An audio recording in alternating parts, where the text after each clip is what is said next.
ఒక రాజు పట్టిన దుస్థితి అండి ఇది. ఒక రాజు స్థితి చూడండి ఎలా మారిపోయింది. దావీదు అప్పటి వరకు ప్రపంచాన్ని వణికించాడు.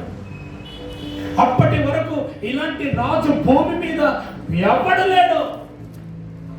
అలాంటి ఉన్నతమైన స్థానాన్ని అధిరోహించిన రాజు మట్టి చేతులతో ఒలివకుండా ఏడుచుచు తల కప్పుకుని పాదరక్షకు లేకుండా కాలినడక.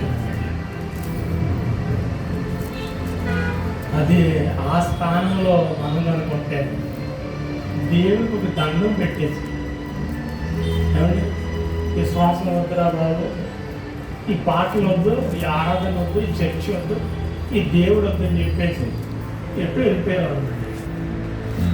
కానీ దావీదు విశ్వాసం తగ్గలేదండి. అప్పుడు రాసిన కీర్తన ఇది, 3వ కీర్తన.